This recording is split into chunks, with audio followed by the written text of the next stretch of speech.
नमस्कार, आप देख रहे हैं न्यूज़ अड्डा 24/7। आपके साथ मैं हूं मेघा अग्रवाल। फिलहाल इस वक्त हम लोचन टी कंपनी में मौजूद है और मेरे साथ है राजीव लोचन जी। यहाँ पर हमारे आने के पीछे का जो रीज़न है बहुत ज़्यादा खास है, बहुत ज़्यादा स्पेशल है।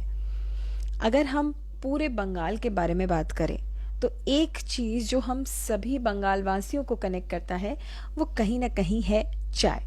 चाय को लेकर हम हमेशा बहुत ज़्यादा कॉन्शियस होते हैं कि हमारी चाय बहुत परफेक्ट होनी चाहिए और लोचन टी कंपनी में आकर चाय के बारे में बात करना तो बहुत ज़रूरी है। लेकिन और एक जो बहुत खास रीज़न है यहाँ पर आने के पीछे वो ये है कि पेरिस में हाल फिलहाल में ही चाय को लेकर एक बहुत बड़े पैमाने पर एक कॉन्टेस्ट किया गया था जिसमें पूरे देश दुनिया के अलग अलग लोगों ने उसमें हिस्सा लिया। और गर्व की बात यह है कि लोचन टी कंपनी ने भी उस पर्टिकुलर प्रोग्राम में, उस कॉन्टेस्ट में हिस्सा लिया। और अगर हम पूरे ग्लोबल लेवल के बारे में बात करें तो लोचन टी कंपनी ने थर्ड प्राइज अपने नाम कर लिया है। तो वो क्या खास चाय प्रेजेंट किया गया लोचन टी कंपनी के द्वारा और क्या है पूरा प्रोसेस, क्या है तमाम चीज़ें, सारी चीज़ें हम जानेंगे राजीव जी से। राजीव जी हमारे साथ लाइव जुड़े हैं। राजीव जी बहुत बहुत स्वागत है आपका न्यूज़ अड्डा में। गुड आफ्टरनून, नमस्कार। सबसे पहले तो मैं एक चीज़ ये कहना चाहता हूँ कि हम लोगों को इसमें सिल्वर अवार्ड मिला, विच इज़, अगर हम उस तरीके से बोलें, this is second award. And मुझे जो कुछ भी बोलना है उसमें मुझे सबसे ज़्यादा खुशी ये हो रही है कि फ्रांस खाने पीने की चीज़ों में और नफासत की चीज़ों में और क्वालिटी में हर तरीके से सबसे ऊपर में आता है। अगर हम कहीं भी ये बोलते हैं, पहले के ज़माने में, आप लोग तो बच्चे हैं, फ्रांस का जो फैशन हुआ करता था उसका नाम लेते ही लोग कान खड़े हो जाते थे, आंखें बड़ी बड़ी हो जाती थी, या एफिल टावर का नाम लेने से, या आज के डेट में तो राफेल सबसे बढ़िया दुनिया का फाइटर भी हमारे पास है। तो इस फ्रांस में होने वाली इस स्पर्धा में, जो कि बेसिकली उन्होंने जो दुनिया की एग्रीकल्चर प्रैक्टिसेस के ऊपर, हेल्दी एग्रीकल्चर प्रैक्टिसेस के ऊपर में एक संस्था ने करा, जिसको कि उन्होंने सबसे पहले ओलिव ऑयल के ऊपर किया, उसके बाद पानी के ऊपर किया, फिर उसके बाद कॉफ़ी के ऊपर में किया, और फोर्थ उन्होंने जाके अभी हाल में चाय के ऊपर किया, जबकि वो 20 साल से इस सब चीज़ों को करते हैं, कॉन्टेक्ट्स को। इसमें हमने अपनी इंडिया का जो हिमालयन रीजन का जो सेक्टर था उसके कंपटीशन में ये सिल्वर अवार्ड पाया। अब ये पाने के बाद में जो इसकी एक खूबी है वो हमें इस वजह से मिली, इस बिहार की चाय के, कि बिहार की जो जमीन है वो और दूसरी जगहों की जमीन के कंपैरिजन में अच्छी है, क्योंकि बाद बाकी जगहों पे तो जो जगह छोड़ी हुई थी दूसरी खेतियों से, सबसे पहले जब हम खेती करने चलते हैं तो हम तो जो नॉर्मल सीरियल्स हैं, चाहे वो धान हो, चाहे वो गेहूं हो, चाहे वो सब्जियां हो, पहले हम ईडिएबल्स को पैदा करते हैं और उसके बाद में फिर जाकर के हम जो हमारी फेलो लैंड्स थी उनके ऊपर में हमने खेती की। जैसे नील की खेती हुई, उसके बाद में हमारे यहाँ चाय की हुई, साउथ इंडिया में कॉफ़ी की हुई या कोको की हुई, अलग अलग दूसरी प्लांटेशन क्रॉप्स में आए। तो चाय को जितनी भी ज़मीनें मिली जिस भी जगह पे, चाहे वो आसाम हो, चाहे वो बंगाल हो, चाहे वो साउथ इंडिया हो, चाहे वो नेपाल हो, चाहे वो आपका हिमाचल हो, वो सब ऑलमोस्ट रिजेक्टेड लैंड्स थी, वो सारी अच्छी ज़मीनें नहीं थी। लेकिन जब हम बंगाल पहुँचे तो किसी कारणवश जो वहाँ का पलायन होता था उसको रोकने के लिए लालू बाबू की गवर्नमेंट के टाइम में एक उपक्रम किया गया, और वो ये था कि अगर हम वहाँ पे चाय को लगाएं तो वहाँ लोग लौट आएंगे। और गवर्नमेंट ने हमें बड़ी सुविधाएं देने की घोषणा की और हमें बुलाया गया, और बुलाने के बाद में ये चाय लगी। कुछ दिक्कतें भी आई, लेकिन लग करके जब ये सब हो गया और हमें हमारे बंगाल का जो ये तीस्ता कैनाल का पानी वहाँ मिल गया, तो मुझे लगता है कि ये भागीरथी नदी वाली कहानी हो गई। जो भागीरथी एफर्ट करने से गंगा का पानी आया था, उसी तरीके से हमारे यहाँ पानी आ गया, और हमारा जो सूखा हुआ इलाका है वो इतना हरा भरा हो गया कि वहाँ की चिड़ियों की आवाज़ से हम लोगों को मालूम पड़ता था। इतनी चिड़ियों की आवाज़ हमारे बागान में आती थी, बिकॉज वो इलाका हरा भरा हुआ, तो वहाँ पे खूब सारी एक्टिविटीज़ हुई और एक माइक्रो क्लाइमेट पैदा हो गई। देन वी रियलाइज कि वहाँ की सॉइल में जो चाय पैदा हो रही है वो इतनी स्वीट है कि हमने कुछ हाथ से चाय बनानी शुरू करी। उस वक्त, जिस वक्त चाय की फैक्ट्रियां नॉर्मली नहीं खुलती, जैसे जनवरी फरवरी में भी कुछ पत्ती आती है, और ये सब इलाकों में तो बॉटली फैक्ट्री या खरीदी हुई पत्ती से चलने वाली फैक्ट्रियां हैं जो मार्च से पहले खुलती नहीं। और हमें जो जनवरी फरवरी में पत्ती आई, हम उसका क्या करें, हमारे सामने समस्या थी। मेरी बेटी ने उसको चाय के रूप में बनाने की कोशिश की, और हमारे यहाँ एक लेडी है जो ऑफिस में काम करती है, जो बड़ी अच्छी टेस्टर है। उन दोनों ने मिलकर के एक चीज़ बना दी, और शुरू में वो पहले सिल्वर टिप्स के रूप में बनी, फिर हमने एक ओलोंग बनाई, फिर उसके बाद में थोड़ी हमने ग्रीन टी बनाई, और एक जो सबसे स्टेबल हुई वो थी वहाँ की ब्लैक फ्यूज़न। हम उसको फ्यूज़न यूँ कहते हैं कि उसके अंदर में कुछ खुशबू दार्जिलिंग की आ जाती है, जो हमारे ठीक सामने पड़ता है, और उसमें स्ट्रेंथ आसाम की आ जाती है। तो आसाम की स्ट्रेंथ और दार्जिलिंग की खुशबू को मिला के हमने उसका नाम ही फ्यूज़न टी रखा, ब्लैक फ्यूज़न। और वो शायद मैं भी उसको नहीं समझ पाया था बहुत साल तक, जब उसे लोग बाहर के पसंद करते थे, क्योंकि मेरे यहाँ शुरू से ही फॉरेन गेस्ट, फॉरेन बायर्स बहुत आते हैं, और जब से मैं बागानों में नौकरी करता था 40 साल पहले से ही मुझे इन सब से बहुत वाकया पड़ा। तो उन लोगों की चेहरे देख के, उन लोगों की भौहें देख करके मुझे बड़ा अचरज होता था कि ये तो बड़ा लाइक करते हैं भाई, इसमें खूबी क्या है। लेकिन एक दिन मुझे रियलाइज हुआ रियली जापान में, जब हमें गोल्ड अवार्ड मिला उस ब्लैक फ्यूजन के लिए।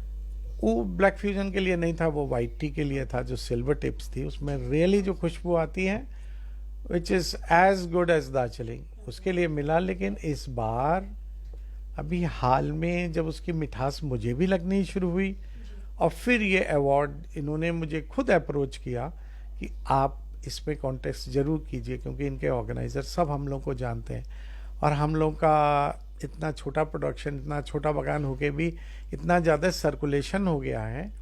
और मैं बहुत ज़्यादा ट्रैवल किया, इस 20 साल मैंने इतना ट्रैवल किया, मैं इतनी जगह गया, और सब जगह बोलते बोलते मेरी बोलने की आदत थोड़ी ज़्यादा भी है, आप लोग भी परेशान हो जाएंगे, कि उसकी वजह से लोग इम्प्रेस हुए। और चाइना में मैंने अपनी शक्ल को इतना पहचानने के लिए वो कर लिया, क्योंकि मेरा नाम जो है वो वहाँ के नाम से बड़ा कॉन्साइड होता है। मेरा नाम लोचन है, मिडिल नेम, और वहाँ पे चान मीन्स बुद्धा का जो एक नमस्कार जिसे कहते हैं जेन, बहुत झुक करके वो चान हो गया, और लो से लाओ हो गया। लाओ मीन्स दी ओल्ड मैन, और वो बड़ी सारी चीज़ें जिसे कहते हैं कभी कभी भाग्य से होती हैं। जी, एक स्टोरी बन गई, और कुछ मैंने उस स्टोरी को बहुत ज़्यादा किया, और वहाँ की एक चाय को मैंने ये कह दिया कि अंग्रेज चाय तो आपके यहाँ से चुरा के लाए थे, और मैं आपकी चाय को वापस ले आया, ये लीजिए। तो वो लोग खुश हो गए, और धीरे धीरे इतनी बड़ी कहानी बन गई कि मैंने उसको ऑस्ट्रेलिया में, जापान में, सिंगापुर में, ताइवान में, चाइना में, उसके बाद में आपके अमेरिका में, यूरोप में, इन सब जगह मैंने बहुत फेमस कर लिया। और फिर जब लैटिन अमेरिका में हमारी चाय को पसंद किया गया, जो सबसे ज़्यादा नफासत वाले हैं फ्रेंच जैसे ही, तो हमें बड़ी हिम्मत आई। और इस बार जो ये हुई कॉन्टेस्ट, और उसका जो फाइनल दिन था अवार्ड विनिंग, उस दिन बाई चांस मैं गार्डन में था, और मेरे पीछे गार्डन दिख रहा था, और वो लोग फ्रेंच बोलते हैं जो हमारे तो पल्ले नहीं पड़ती, लेकिन हमें इंग्लिश बोलने के लिए छूट थी। तो हमने जो बोला मुझे बड़ा ही इम्प्रेसिव हुआ। और उसमें जो मेन लेडी थी जज, वो बहुत बड़ी कंपोनेंट है फ्लेवर्स की, या एरोमास की, या खुशबुओं की। और फ्रेंच तो जाने जाते हैं खुशबुओं के लिए, फ्रेंच जैसी कोई मतलब परफ्यूम्स नहीं होती हैं। तो बड़ा ही अच्छा लगा, और अल्टीमेटली मुझे थोड़ी देर में जब रिजल्ट मिला, तो we had this silver which they call AG. AG is argentinium और द सिल्वर। लेकिन इन सारी चीज़ों के बीच अब हम एक चीज़ जानना चाहेंगे, क्योंकि एंड तक हम जा चुके हैं कि जब प्राइज़ आपके हाथ लगी तो वो खुशी मतलब आप एक्सप्रेस नहीं कर सकते। लेकिन जब आपने पहली बार डिसाइड किया था कि आप बिहार टी प्रेजेंट करेंगे, उस वक्त इसे बनाने में कितनी मेहनत लगी? मतलब जब आपने सोचा था कि आप ये बनाएंगे और उसके बाद ये बनकर तैयार हो गई, वो समय कैसा रहा था आपका? वो समय मेरे लिए तो एक बहुत ही इंट्रीगिंग पीरियड था, क्योंकि जिस दिन मैंने आपको बताया कि मुझे जनवरी फरवरी में कुछ पत्ती दिखी, और मैंने जब अपने इंचार्ज से पूछा कि भाई तुम इसका क्या करोगे, तो उसने बोला कि बाबू इसको तो हमको काट के फेंकना पड़ेगा, क्योंकि अभी तो कोई लेने वाला है नहीं। तो मुझे गुस्सा आ गई, क्योंकि मैं तो एक प्रोफेशनल प्लांटर हूँ, और 1974 से, बल्कि जब मैं पैदा ही चाय बागान में हुआ था 1953 दिसंबर में, तो इतने सालों का ये, और वो एक पत्ती हम फेंकें, मुझे पचा नहीं वो। और मैं उसे उठा लाया, फिर वो मेरे पीछे पीछे ऑफिस पहुंच गई, तो ऑफिस में जो एक लेडी है उसने उसको रोल किया, और फिर एक हेयर ड्रायर लेकर के उसको ड्राई कर दिया, और फिर जो चाय बनी वो चाय मेरे तो पल्ले नहीं पड़ी, लेकिन सबने उसको बहुत सराहा, क्योंकि उस दिन एक आदमी ताइवान का था और उसको अच्छी लगी वो। फिर उसके बाद में मेरे इंचार्ज ने थोड़ी थोड़ी वो पत्तियां तोड़ तोड़ के रखता जाता था, और वो वाइट टी टाइप की बना दी, या ब्लैक नीडल्स थी, वो एक अमेरिकन को बहुत पसंद आई। धीरे धीरे करते करते करते करते हम इस मुकाम पे पहुंचे, और फिर मुझे भी बाध्य होकर उसको पसंद करना पड़ा। और जब ये अवार्ड मिला उस रात, तो मैं पूरी रात नहीं सोया कि अरे इतनी अच्छी चीज़, और हम अपनी चीज़ को नहीं पहचानते। ऐसा प्राय हमारे साथ होता है, इसीलिए हमारे गुण बाहर में बहुत माने जाते हैं, समझे जाते हैं, लोग पहचानते हैं, और ये चीज़ हमारे हाथ लगी। इसे gold mine for Bihar T, और हम इसको और बड़े से बड़ा करना चाहते हैं। ये आपने बताया कि इस चाय को पूरे ग्लोबल लेवल पर लोगों ने पसंद किया है। यहाँ के लोगों का कैसा रिएक्शन था जब आपने ये चाय टेस्ट कराई, या फिर यहाँ पर आप कब डिस्ट्रीब्यूशन के लिए आप सोच रहे हैं एक ऐसी चाय जिसे ग्लोबल लेवल पर इतना ज़्यादा पसंद किया गया है? यहाँ पे जैसा अभी आपके साथ भी हुआ उसी टाइप की चीज़ होती है नॉर्मली, कि जल्दी से नहीं समझा जाता है। जैसे मुझे ही स्ट्रगल करना पड़ा इस चाय को पसंद करने में, जबकि मेरी वाइफ और मेरी बेटी बहुत ज़्यादा एंथुजियास्टिक थे, और मैं जहाँ भी जाता था, तो पहली बार मैंने जब इसे चाइना में रखा, तो उस टेबल पे सब लोग, कोई नीचे बैठ के देखता था, कोई ऐसे देखता था, कोई वैसे देखता था, और वहाँ एक बहुत बड़े कंपटीशन में मुझे भाग लेने का मौका पड़ा था, जिसको कि वो लोग चोंगो मेली बोलते हैं। चोंगो मीन्स चाइना, एंड मेली मीन्स द ब्यूटीफुल प्लेस।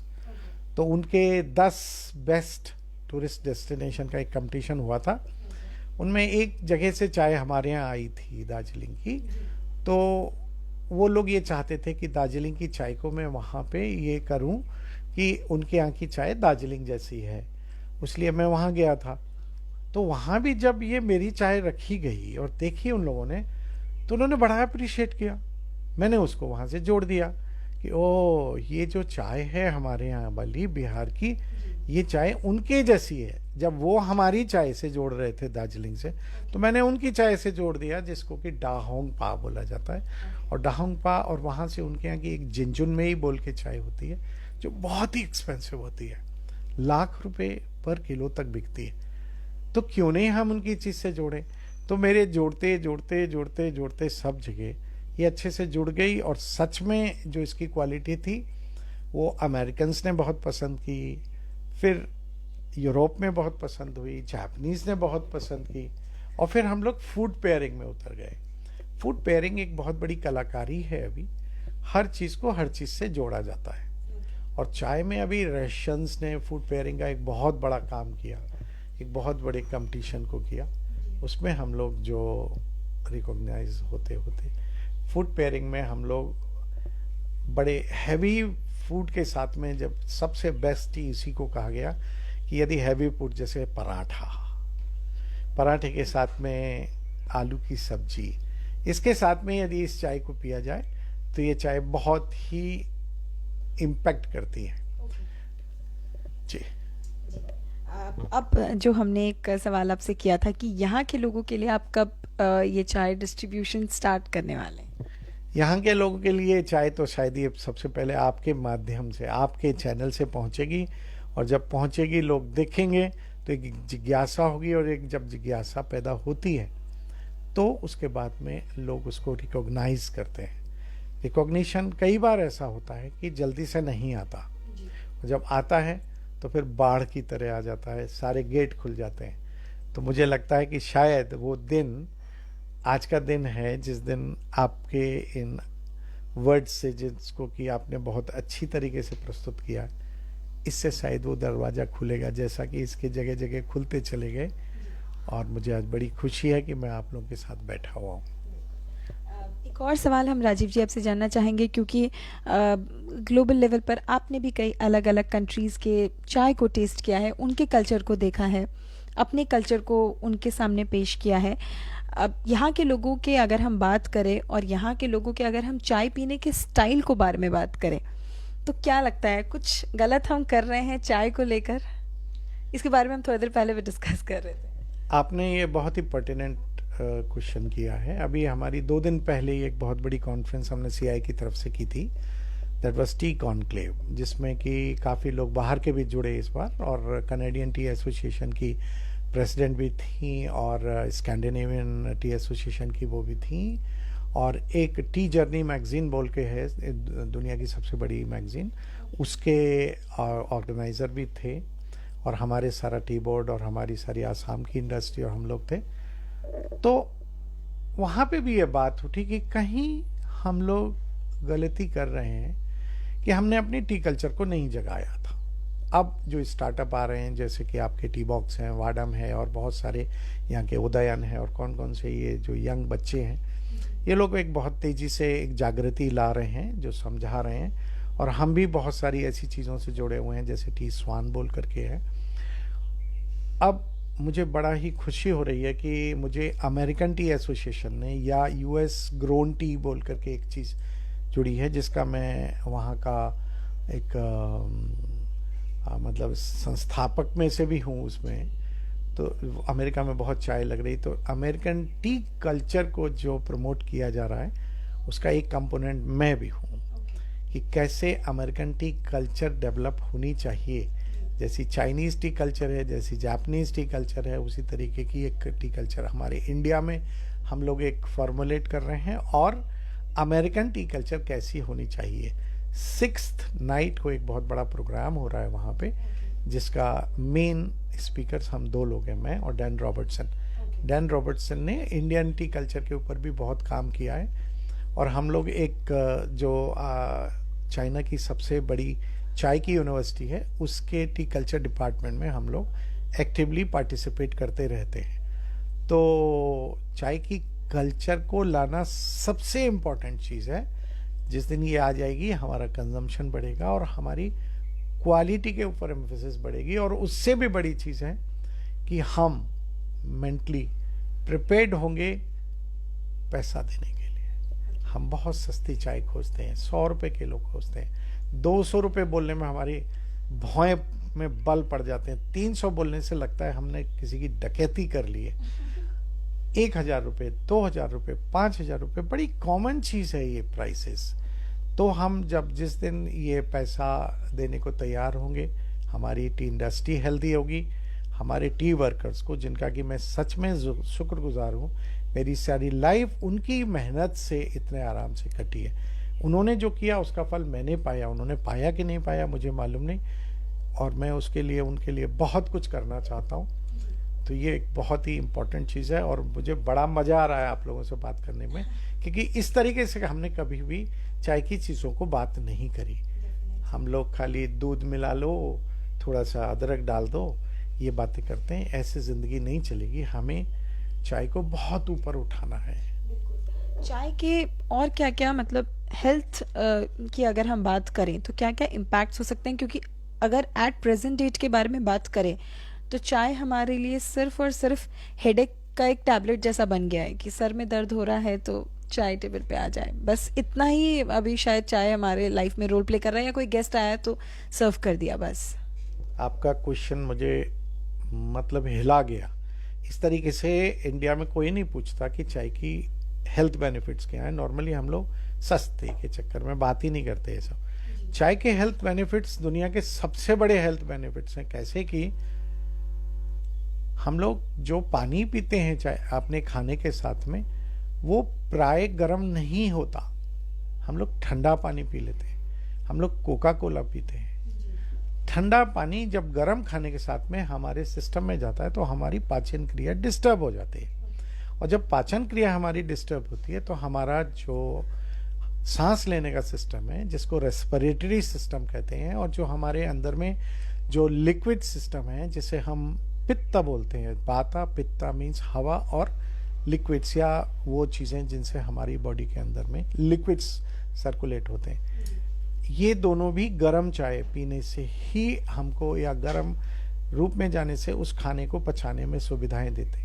और जब हमारी वो पाचन क्रिया प्रॉपर होती है तो जो हम प्रोटीन्स खाते हैं, जो हम हैवी कार्बोहाइड्रेट्स खाते हैं, उन सबको ब्रेक डाउन करने में, जैसे ऑयल्स को ब्रेक डाउन करने में, जैसे प्राय लोग मारवाड़ी खाने में जाते हैं तो बहुत हैवी खाना खाते हैं, तो उसके साथ में मूंग की दाल का पापड़ जरूर खाते हैं, क्योंकि वो मूंग की दाल का पापड़ उस सारे ऑयल को सोख लेता है। तो उसी तरीके से चाय प्रोटीन्स को ब्रेक डाउन करने में, चर्बी को ब्रेक डाउन करने में बहुत हेल्प करती है। तो चाय यदि हम प्रॉपरली कंज्यूम करते हैं तो हमारा heart system, that is blood system, हमारा रेस्पिरेटरी सिस्टम, हमारा डाइजेस्टिव सिस्टम, और हमारे जॉइंट्स के अंदर में जो लुब्रिकेशन है, इन सारी चीज़ों का बहुत बड़ा एक योगदान होता है, जिसको हम नॉर्मली नहीं समझ पाते।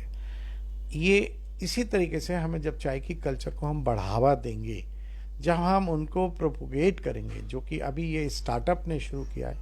इससे पहले हम लोग कभी बात ही नहीं करते थे। हमें तो काला नहीं होना है, दादी ने बोला है, तो चाय नहीं पीनी है, तो उसके लिए हम दूध डाल देते थे, और हमारी माँ उसके अंदर में चीनी डाल देती थी, क्योंकि चीनी खानी है, चीनी खाने से हम लोग बड़े अच्छे हो जाते हैं। जबकि चीनी हमारे देश का एक बहुत बड़ा एक जगह पे पहुंचा देती है। We are the sugar capital of the world, और वी आर दी, क्या कहते हैं शुगर की बीमारी को, diabetes. We are the diabetic capital of the world, मतलब हमारे देश में सबसे ज़्यादा डायबिटीज है। तो शुगर तो हमें चाय के अंदर पीनी ही नहीं चाहिए। और अगर हम चाय को बड़े ही सिंपल तरीके से अगर हम पीते हैं, हम उसके खाली ब्रू को लेते हैं, हम उसके खाली उसको लेते हैं लिकर को, तो ये हमें बड़ी हेल्प करती है। एक और चीज़ जानना चाहूँगी, बिकॉज हम जैसे ही लोचन टी कंपनी में पहुँचे थे और आपके साथ इतनी देर हमने बातें की, एक चीज़ जो हमने नोटिस की, फील की, कि आप हमेशा अरोमा पे बहुत ज़्यादा फोकस्ड है।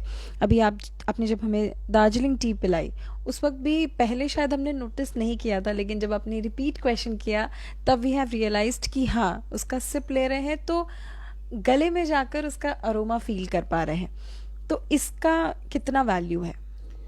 देखिए, चूंकि हम इंटेलिजेंट बीइंग्स कहलाते हैं, और हम अभी हाल में जो मोबाइल के अंदर घुस गए हैं, तो हमें मालूम नहीं कि एरोमा की वैल्यूज़ क्या हैं, जबकि हमारे एरोमा से सारे नेचर के संकेत एरोमा से जाते हैं। गाय है कि बैल है, ये एरोमा से पकड़ा जाता था। ये जगह से क्या खुशबू आ रही है, जो बाघ के नाक के ऊपर में जो चूल होते हैं, वो सारे उन एरोमास से पकड़ते थे। ये बूढ़ा उसका शिकार है कि ये यंग है, अगर वो बूढ़ा है तो उसे कितनी स्पीड से जाना चाहिए, वो सब उन एरोमास से होता था। तो हम चूंकि सिविलाइजेशन में अपने आप को डेवलप कर लिए, और हमारी डिपेंडेंस अब टूल्स के ऊपर में हो गई, हमारे पास मोटरसाइकिल है, हमारे पास में खाने के लिए स्टील की प्लेट है, तो हमने उन सब एरोमास को रिकॉग्नाइज करना बंद कर दिया। But out of the whole this thing अगर हम लें तो 3 भाग में करें। The white body is very particular about the aromas, the yellow body और the Mongoloid body is second to that. जबकि जापानीज तो प्लास्टिक के थ्रू भी सूंघ लेते हैं, एक प्लास्टिक के पैकेट में उन्हें चाय दीजिए करके वो बता देते हैं। इतने आगे हैं वो एरोमास में। और उसके बाद में जो हमारे जो निक्रोइड बॉडीज है या हम लोग जो ब्राउन्स है, हम लोग फ्लेवर्स में, एरोमास में, सुगंधों में, इन सब में काफ़ी हाँ, नीचे बोलूँगा तो अच्छा मुझे भी नहीं आता क्योंकि हम खुद ही को बोल रहे हैं, but we really do not recognise the aromas. इसकी वजह से हम इस सीटीसी की दूध की चाय पे बहुत वो करते हैं, जबकि we should consume more and more of Darjeeling which is a very flavoury, which is very aromatic tea, and when it comes to that, we should learn more aromas and we should learn more of this. तो काफ़ी सारी चीज़ें हम discuss कर रहे हैं आपसे। हम राजीव जी जानना चाहेंगे, क्योंकि कई खिताब आप अपने नाम कर चुके हैं, ये एक प्राइज़ है, यहाँ पर कई सारे ऐसे टेबल पर प्राइजेस रखे हैं जो आप अपने नाम पर कर चुके हैं। इन फर्दर अब आने वाले समय में आपने और क्या सोचा है चाय के ऊपर, और क्या एक्सपेरिमेंट आप अभी कर रहे हैं एट प्रेजेंट? मेरे को इस नसीब से अपनी एक ऐसी जगह मिल गई है बिहार में जो कि हिस्टोरिकली बहुत डीप थी। किसी को नहीं मालूम था, राजदा बोल करके कि यहाँ पे टूरिज्म गांधी हैं। उन्होंने मुझे बताया कि वहाँ पे नालंदा से जुड़ी हुई एक यूनिवर्सिटी थी। तो मुझे इस तरीके से एक कहानी बनाने का मौका मिल गया है कि वो कितनी डीपली एजुकेशन से जुड़ी हुई थी, कितनी डीपली वहाँ का जो बहुत ही बढ़िया सॉइल है उससे कितनी बढ़िया क्रॉप्स हो सकती हैं, कितनी हेल्दी क्रॉप, उन सब को जोड़ करके मैंने जो किया। तो मैं वहाँ पर एक टी एजुकेशन सेंटर बना रहा हूँ, और बिहार के जो टूरिज्म डिपार्टमेंट की तरफ से मुझे बड़ा एनकरेजमेंट मिला है, और वो जो नदी है उसकी वजह से मैं वहाँ पे एक टूरिज्म को भी डेवलप करने की चेष्टा कर रहा हूँ, जिसमें कि किशनगंज का एडमिनिस्ट्रेशन बहुत हेल्प कर रहा है मुझे। और टी एजुकेशन के लिए हमें जो एक जगह चाहिए, तो वो बड़ी कन्वीनियंट एकदम लोकेशन है कि उसके बगल में एयरपोर्ट है, बगल में ही सब कुछ है, कई सारे डिस्ट्रिक्ट है, कई सारी मेन रोड्स हैं। तो हम लोग एक वहाँ पे टी एजुकेशन सिस्टम है जो कि बाहर वहाँ पे सेंटर बना रहे हैं। तो कब, कितनी जल्दी लोग उसके बेनिफिट्स को ले पाएंगे? हमारी जो एक छोटी सी आर्टिजन टाइप की फैक्ट्री है वो हम लोगों ने मोटा मोटी कंप्लीट कर ली है, और अभी अभी बिहार में चाय की खेती को रिकॉग्नाइज किया गया मतलब गवर्नमेंट की तरफ से, तो उसको हॉर्टिकल्चर डिपार्टमेंट के अंडर में दिया गया है, और वहाँ पे एक स्पेशल ऑफिसर को अपॉइंट किया गया है जो कि अभी वो एक यंग लेडी है। तो वो आके उसको इंस्पेक्ट करेंगी। वहाँ के डीडीसी भी उनकी नॉलेज में पहुँच गया है, और वहाँ टी बोर्ड का भी एक अधिकारी है। तो उन सब चीज़ों से ले करके हम एज सच कहीं पे भी सब्सिडीज़ के लिए नहीं जाना चाहते, क्योंकि जब सब्सिडी लेके काम करते हैं तो हम डाइल्यूट हो जाते हैं। लेकिन हम इन सब प्रमोशंस से एक बहुत अच्छी चीज़ वहाँ पे बना करके और इसी साल कर देना चाहते हैं। तो ये टूरिज्म डिपार्टमेंट वहाँ पे टी टूरिज्म के ऊपर भी बहुत बड़ा काम करना चाहता है। ये हमारे अभी इमीडिएट वो हैं, और देखते हैं हाँ समय के साथ हम कितना क्या कर पाते हैं। तो thank you so much Rajeev ji कि आपने अपना समय दिया, और हमारे व्यूवर्स के साथ ऑफ कोर्स आपने इतनी सारे इन्फॉर्मेशन शेयर की चाय के बारे में। बहुत सारे मिथ्स क्लियर हुए, बहुत सारे मिसकंसेप्शंस क्लियर हुए आज के इस सेशन में। हमें अपनी जो यहाँ की एक कम्युनिटी है, बिजनेस कम्युनिटी, जो कि बहुत बड़े रूप में, मतलब वर्ल्ड का सबसे बड़ा टी सेंटर है सिलीगुड़ी, हमारी नाक के नीचे से 1 बिलियन में 9 जीरो होते हैं, तो 1 बिलियन किलो चाय हमारी नाक के नीचे से निकलती है, जिसमें कि आसाम की चाय, मेघालय की है, त्रिपुरा की है, बहुत सारी है। फिर उसके बाद में आपके सिक्किम की है, भूटान में भी थोड़ी बहुत चाय होने लगी है, बांग्लादेश के ऊपर में भी होने लगी है, हमारी नेपाल की है, बिहार की है, वो सारी चाय सिलीगुड़ी के थ्रू निकलती है। तो एक बहुत बड़ी बिजनेस कम्युनिटी, स्पेशली यंग बच्चे इससे रिलेटेड है।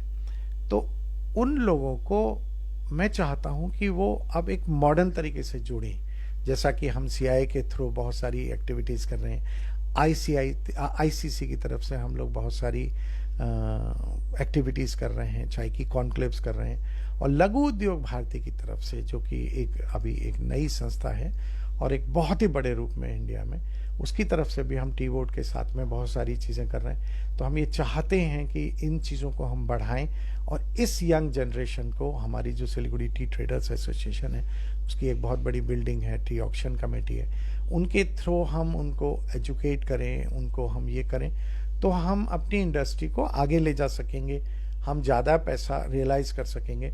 तो उससे हमारी जो लेबर की समस्याएं हैं वो बहुत कुछ सॉल्व होंगी, हमारी इंडस्ट्री वापस एक बड़ी हेल्दी इंडस्ट्री के रूप में आएगी। ये मेरी अपनी पर्सनल इच्छा है।